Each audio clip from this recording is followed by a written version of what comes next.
Ya, oke. Oke. Wih. Nah, Oke. anggotanya ada saya sendiri, Grisela Yuliawan, dan Jonathan Joel. Itu bawa apa sih? Oh, Itu itu adalah Pak pokoknya. Itu bawa kayu atau bawa apa itu? Kayak orang mau ini ya, kayak mau apa, paduan suara itu apa? Atau apa itu? stick Bawa apa loh, sih? Pak.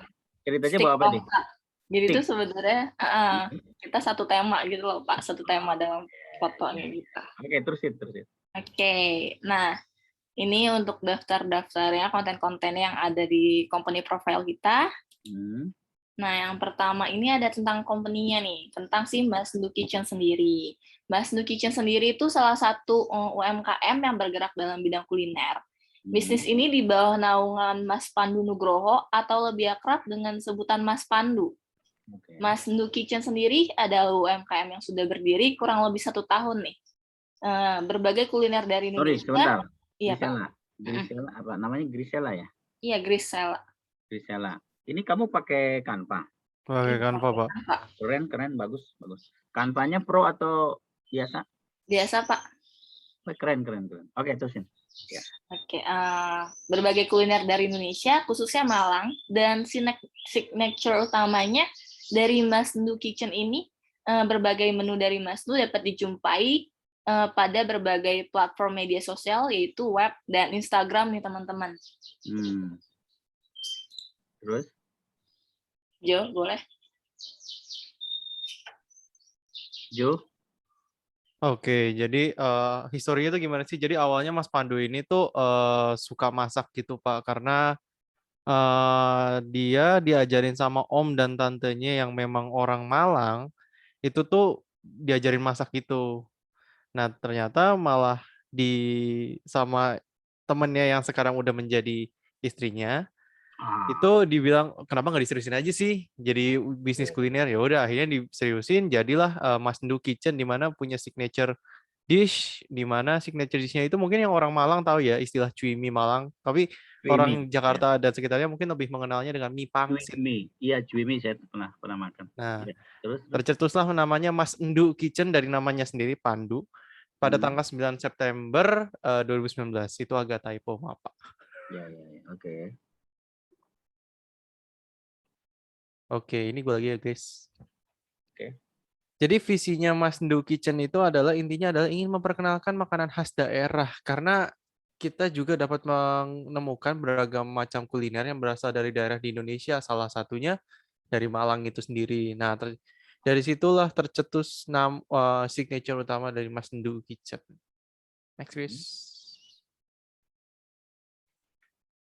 Oke, gue aja. Lanjut. Nah, di sini ada misinya nih, Pak. Jadi, melakukan bisnis dengan menjual produk dalam bidang kuliner khas Indonesia. Misalnya memperkenalkan berbagai macam makanan ciri khas yang berasal dari masing-masing daerah. Jadi dia itu ada tujuan tersendiri nih, teman-teman, sekaligus mengedukasi pembeli kayak kita-kita nih, gitu, mahasiswa, biar tahu nih dari Malang ada makanan khas apa, dari Sunda, dan berbagai macamnya. Ya. Oke, kita lanjut. Nah, nanti kalau teman-teman boleh banget nih untuk cek nih Instagramnya, ada masndu_kitchen. Di situ lebih lengkap nih, lebih menarik juga. Udah ada daftar harganya, menu-menunya, apa yang mereka jual, ada makanan berat, ada makanan ringan, ada makanan penutup. Nah, kalian juga bisa lihat di mockup yang udah kita tampilin, di situ udah ada menunya, udah ada harga-harganya sendiri. Untuk lebih jelas langsung aja yuk cek Instagram @masndu_kitchen.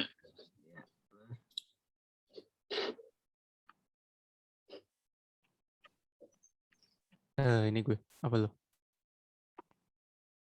Oke.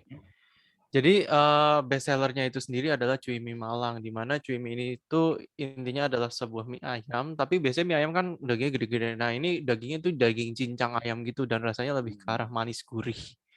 Nah, jadi pembedanya tuh rasanya tuh emang beda gitu, Pak, karena saya kebetulan udah pernah nyobain. Dan memang Dia cuma ada di Malang.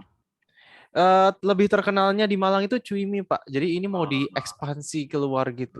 ya ya, oke. Karena kalau misalnya saya coba Cuimi yang lain, kayak misalnya Cuimi yang di Cikarang, Cuimi Malang yang ada di Cikarang sedang sama yang di sini, itu memang rasanya mirip-mirip, Pak. Tapi nggak tahu kenapa yang Mas Ndu Kitchen ini lebih ke arah gurih gitu loh, Pak. Karena ada mungkin ada rasa ayamnya. Kaldunya kali ya yang Iya, beda. betul. Gitu. Next, Chris. Oke, tambah sedikit nih ya Pak ya. Jadi mungkin kalau kita lihat dari kompetitor-kompetitor lain di BSD ada tuh Pak yang jual cuimi Malang. Cuman si Mas Ndu Kitchen sendiri nih rasanya tuh otentik karena rempah-rempah pilihannya itu langsung dikirim dari Malang gitu. Iya ya. Oke, kita lanjut. Nah, oke. Di sini gimana sih cara mesennya? Untuk sekarang Mas Du ini dapat melakukan pemesanan melalui sosial media yaitu Instagram @masndukitchen dan WhatsApp-nya 087773118200 yang sudah tersedia. Kalian sudah dapat menikmati cuimi Malang Mas Du nih teman-teman. Tapi ini hanya dapat melakukan pengiriman di daerah Jakarta dan Tangerang. So, kalian tunggu apa lagi nih? Langsung nih teman-teman, boleh langsung cek sekarang di Instagram kalian masing-masing. Itu biaya pengirimannya gimana? Biaya pengirimannya ditanggung oleh konsumen, Pak. Jadi nanti bakal dikasih ini mangkalnya di mana? Tempatnya di mana? Lokasinya? Lokasi tepatnya Dapurnya di mana? Dapurnya sih di Cawang, Pak. Daerah Cawang. Oh, kalau sampai Tangerang udah dingin dong. Ya, bisa diangetin kok, Pak. Oh ya. Oke. Karena kalau untuk daerah Tangerang sendiri masih melingkupi daerah PMN atau Politeknik Multimedia Nusantara dan juga UMN. Jadi daerah situ doang, Pak. Wah, sayangnya jauh ya kalau dari Cawang ya. Ya, oke, next. Chris, atau gue? Oke, the goals nih Pak, tujuannya. Sempet nih Pak, kita ngasih pertanyaan di mana Mas Nuni pengen banget punya harapan di mana Mas Ndu Kitchen dapat semakin berkembang pastinya. Terus mereka punya restoran secara offline dan punya cabang di berbagai daerah. Karena balik lagi di misinya dia tuh pengen banget ngenalin berbagai macam makanan khas dari daerah-daerah kayak Malang, Solo dan sekitarnya. Oke, mantap ya. Nah, di sini ada tagline nih, our tagline dari si Mas Ndu Kitchen. Jadi, kalau kalian tadi udah lihat di awal, homemade food with love. Nah, kita kan tahu kalau misalnya kita mau masak pasti harus punya feeling, punya perasaan. Jadi resep yang sudah menjadi turun-temurun dan kemudian dimasak dengan serta dihidangkan dengan perasaan akan menambah kenikmatan sendiri tentunya. Oke, Jo. Nah, ini adalah dokumentasi saat kita menginterview, Pak. Jadi kita interview via Google Meet dan ini adalah owner sekaligus chef dari Mas Ndu Kitchen. Jadi kita ketemu Mas muda ya, masih muda Mas Ndunya. Kebetulan masih muda, Pak. Dan kebetulan alumni Universitas Multimedia Nusantara, Pak. DKV, kenal nih, kayaknya kenal. Wajahnya sih kelihatan pernah lihat. Bapak kalau pernah ke Ya, Bapak kalau pernah ke B lantai 6 pasti pernah lihat dia, Pak. B lantai 6? Iya. Kenapa? Atau ke Politeknik, Pak. Dia memang salah satu karyawan dari Oh iya, makanya pernah lihat. Dia kenal Bapak kok. Iya. Ya tahu, saya tahu. Oke, terus? Oke, sekian dari kami. Terima kasih. Oke, kita kasih plus ya. Oke, saya mau sedikit komentar ya. Teman-teman, halo. Ya, halo Pak. Nah, begini nih cara bikin company profile yang bagus. Keren nggak? Ya, Jonathan kita kasih plus lagi sekali lagi ya. Bagus ini, jadi menarik gitu.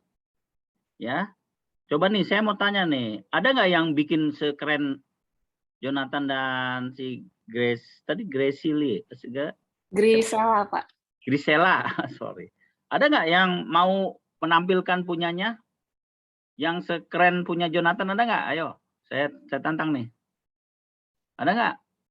Punya saya dong, Pak. Saya mau, Pak. Oke, silakan, coba. Keren Bentar, tapi Pak. ya, Jonathan, saya salut ya. Ini kalau misalnya setiap UMKM dibeginiin, wah cepet banget loh. Kita jadinya itu apalagi kalau dicetak, dibikin brosur kecil-kecil, taruh di Wemen. Wah, itu buat sarana. Tapi Mas Yandunya kenapa jauh banget ya rumahnya ya? Di Cawang ya? Sayang banget sih. Saya pengen beli itu, tapi kalau dari Cawang ke Tangerang keburu dingin ya. Ada nggak ini bisa dipanasin tuh maksudnya gimana, Jonathan? Sorry ya sebelum Madel. Maksudnya gimana?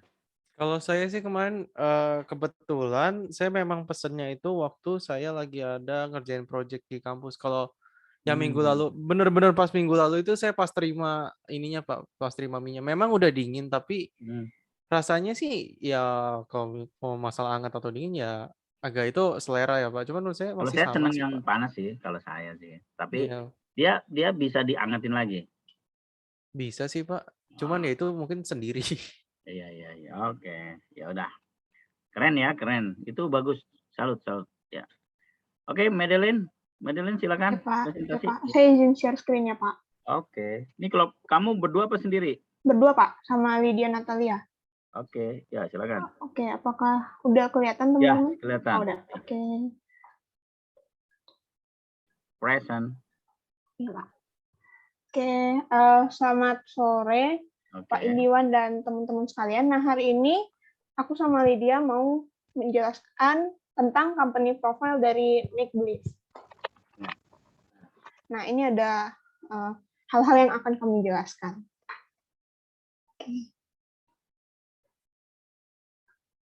Nah, yang pertama ada about company. Jadi kami sempat melakukan wawancara dengan pemilik dari perusahaan, maksudnya pemilik dari UMKM Make Believe ini. Dan Make Believe ini merupakan supplier dan spesialis bunga sabun di Indonesia yang membuat inovasi baru menggunakan sabun yang dibuat yang kemudian itu dibentuk dan diolah untuk menjadi hadiah, souvenir, biasanya untuk dekorasi juga. Ya, souvenir untuk orang nikahan juga bisa, atau buket bunga juga seringnya dibuat gitu. Next. Nah, oke. Jadi, kenapa sih sejarah mereka tuh membuat si Make Believe ini? Nah, jadi usaha Make Believe ini tuh dijalankan oleh dua orang, yaitu Margaret dan Angeline. Nah, mereka tuh punya keinginan buat menjalankan bisnis sendiri ketika mereka sedang menjalani masa pendidikan. Nah, kemudian pada saat mereka menjalankan pendidikan di Cina, mereka kepikiran nih, bunga sabun ini kan belum ada di Indonesia ya. Jadi mereka kepikiran buat jualin bunga sabun ini ke Indonesia dan mengenalkan kepada masyarakat di Indonesia. Sehingga mereka tuh jadinya jual bunga sabun ini.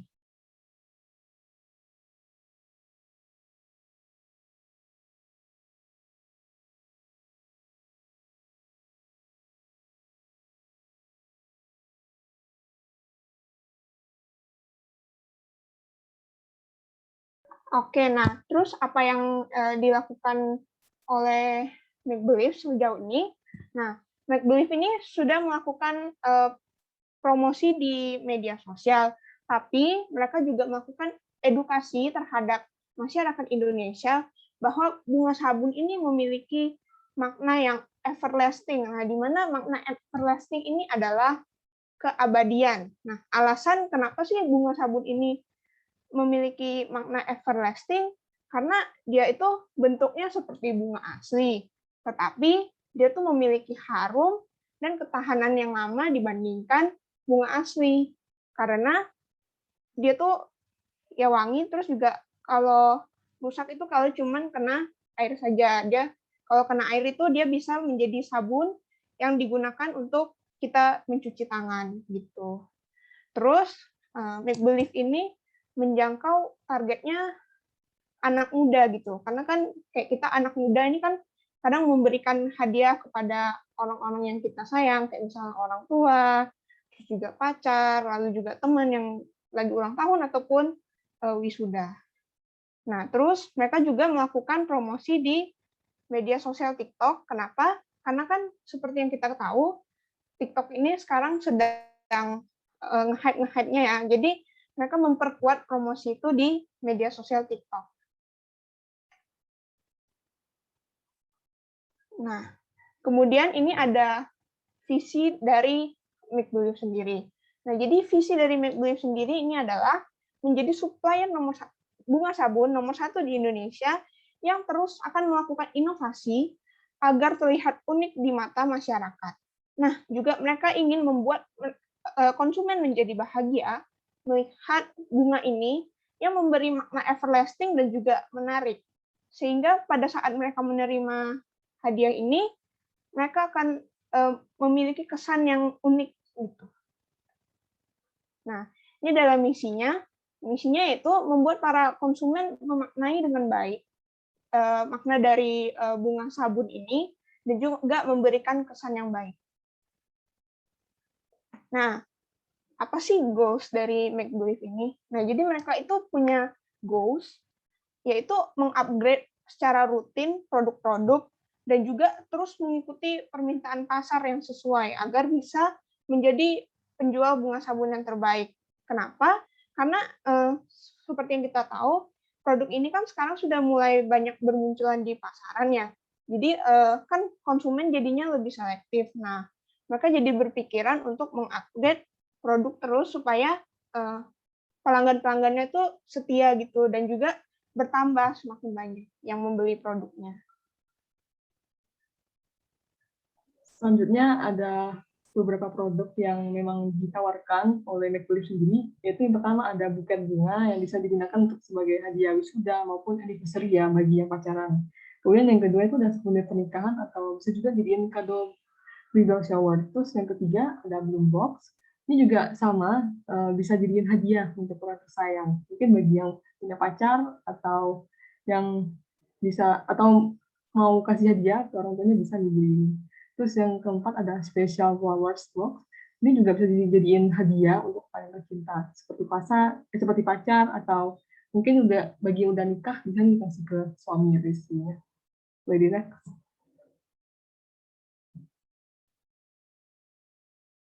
Kemudian ini adalah proses. Proses ini kami akan membahas tentang alat dan bahan dasar dalam pembuatan bunga sabun ini. Setelah melakukan wawancara, kami menemukan bahwa si ownernya bilang biasanya tuh mereka memproduksi bunga sabun bisa mencapai 100 hingga 200 per harinya.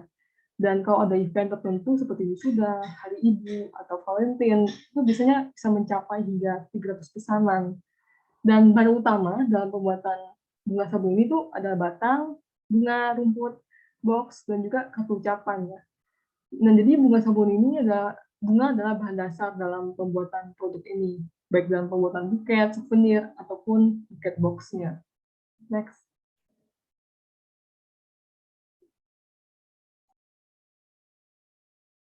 Nah, ini adalah average income dari Make Believe sendiri.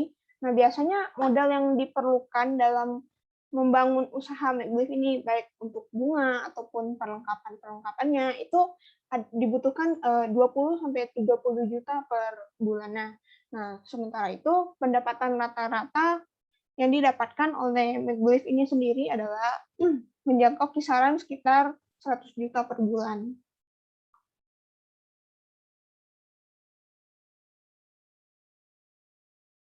Nah, berikut ada testimoni dari konsumen-konsumen yang membeli bunga dari Make Believe ini. Nah, seperti yang teman-teman sendiri bisa lihat, konsumen-konsumen ini sangat puas gitu karena pelayanan yang diberikan oleh Make Believe sama, kemudian penjelasannya juga oke, lalu juga pengirimannya cepat, terus juga bunganya itu bagus. Jadi mereka itu memiliki kesan bahagia gitu ketika melihat bunganya datang ya, mereka kayak jadi happy gitu. Wah, ini bunganya bagus sekali, membuat hati saya menjadi senang.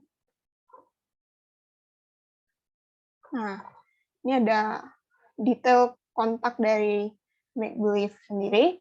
Nah, jadi Make Believe ini sekarang membuka toko itu secara online, yaitu di e-commerce Shopee dan juga Tokopedia. Nah, teman-teman sendiri boleh kok dilihat media sosial dan juga e-commerce-nya agar mana tahu bisa tertarik dan membeli untuk diberikan kepada orang-orang tersayang teman-teman.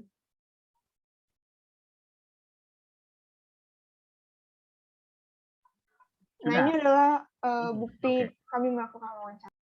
Mana yang jadi ininya? Siapa? Yang diwawancara yang mana? Sebelah kanan ya? Yang bawah, Pak. Oh, yang bawah. Oke. Iya, Pak. Oke. Terus? Ya. Oke, terima kasih teman-teman. Oke, mantap ya. Gini, teman-teman ya.